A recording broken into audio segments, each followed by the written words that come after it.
a lot of people know that, but one of the big things about being Mormon is that sexual sins, or whatever you call them, are second only to murder. And so that was a sort of like environment that I grew up with. So I felt very suppressed, and I know a lot of my siblings did as well. And so for me, there was a lot of like shame surrounding, like I said, not just sexuality, but sex in general. So I would jack off sometimes. I'd feel so um, sad about it. I'd feel very down on myself because I just felt like I was sinning and that I was doing something really bad. But I was like, why can't I stop myself? What's wrong with me?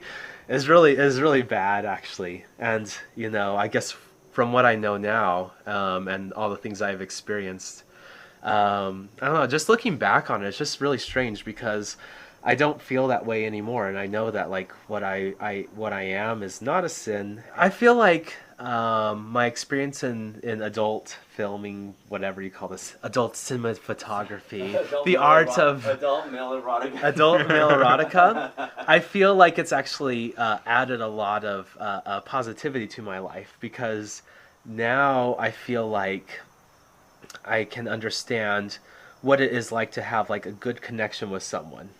Like, because there's always like a barrier between me and like my sexual partners before, even boyfriends, because of the impact that my childhood and my teenage years had on me.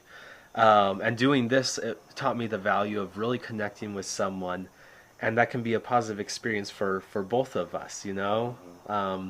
It's a very giving relationship. Actually, it's not selfish at all, in my opinion, and that's why I've learned, I guess, from doing this. So yeah, that was my experience, I guess, growing up in Utah. What was yours like?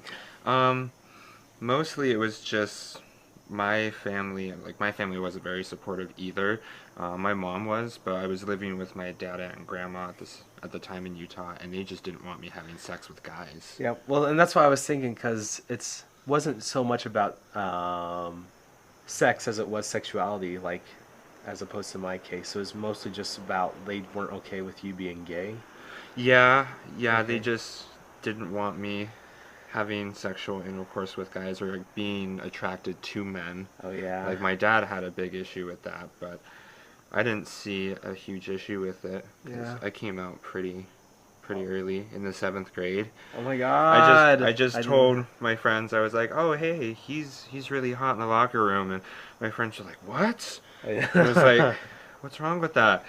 And Well, that's then good. I'm glad that you felt okay with yourself, actually, that you felt, I guess, okay in expressing that and you accepted your sexuality. It took me a long time. my friends in the 7th grade would tell their parents, "Oh, Wes is having like attractions to other guys in the classroom," and then their parents would tell my parents, and then my parents found out, and then they were like, "Hey, so we need to have a talk," and then the whole talk happened, and then they tried to fix me and make me more Yeah. attracted to girls, and it just never really worked. Yeah, I'm sorry. I mean, That was it's a thing life, I've but I heard. mean, it's nothing that I'm personally ashamed of. Like, I mean, I like guys. I like the male physical form. I like having sex with guys. Women are awesome. I Hmm. mean, without women, we wouldn't be here. But, Yeah.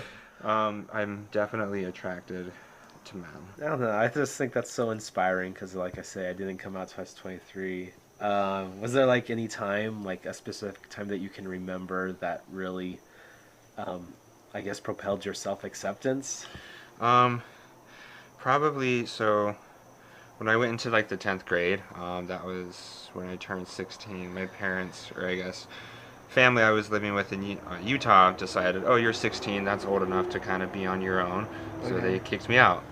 Okay. So I ended up, I mean, I still finished like high school, but I was living with like teachers and friends throughout high school. Okay. Graduated half a year early. Went to college for half a year down in Snow College in Ephraim, Utah. Hmm. But yeah, I mean, that was probably like the biggest moment that kind of changed my life. And yeah, it sucked, but I mean, I got through it, and growing up on the streets made me a stronger person. So my little brother, I actually told on him because I caught him watching porn. I told my mom, and she made him go to the bishop. And it was just really sad because like he was shamed and he was ostracized by the community because everyone knew there was something wrong with him. Like, because every Sunday, like, um, you have communion. Yeah. We call it like sacrament. Anyway, so he couldn't do that because he had sinned or whatnot, and like he would go to the bishop after church every week, and he'd have to like talk to him, and so all the kids knew that there was something wrong with him.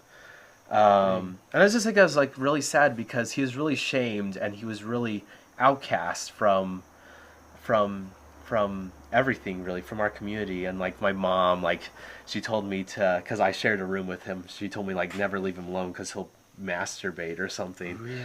Yeah, well, it was really sad now that I look back at it. And there's like he never did anything wrong, but I mean, I learned that I didn't want that.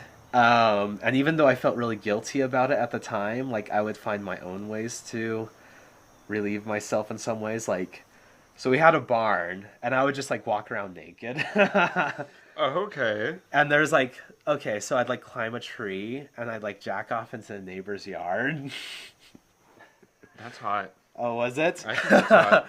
Well, and it was just like my way of like staying safe, because it was such a style.